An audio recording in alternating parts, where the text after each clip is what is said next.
A directive about organ donation in case of accidental death is noted on an individual's driver's license in many countries. The formulation of that directive is another case in which one frame is clearly superior to the other. Few people would argue that the decision of whether or not to donate one's organs is unimportant, but there is strong evidence that most people make their choice thoughtlessly. The evidence comes from a comparison of the rate of organ donation in European countries, which reveals startling differences between neighboring and culturally similar countries. An article published in 2003 noted that the rate of organ donation was close to 100% in Austria, but only 12% in Germany, 86% in Sweden, but only 4% in Denmark. These enormous differences are a framing effect, which is caused by the format of the critical question. The high donation countries have an opt-out form, where individuals who wish not to donate must check an appropriate box. Unless they take this simple action, they are considered willing donors. The low contribution countries have an opt-in form. You must check a box to become a donor. That is all.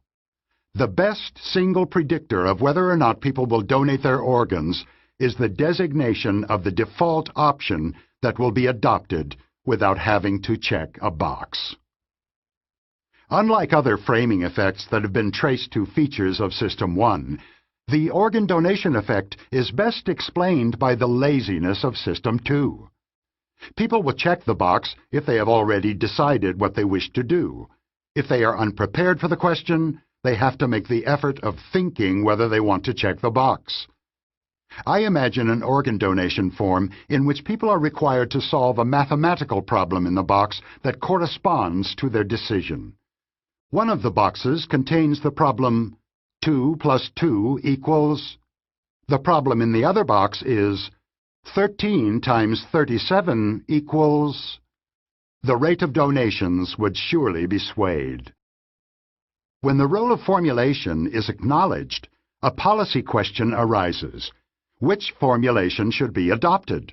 In this case, the answer is straightforward. If you believe that a large supply of donated organs is good for society, you will not be neutral between a formulation that yields almost 100% donations and another formulation that elicits donations from 4% of drivers. As we have seen again and again, an important choice is controlled by an utterly inconsequential feature of the situation. This is embarrassing. It is not how we would wish to make important decisions. Furthermore, it is not how we experience the workings of our mind, but the evidence for these cognitive illusions is undeniable.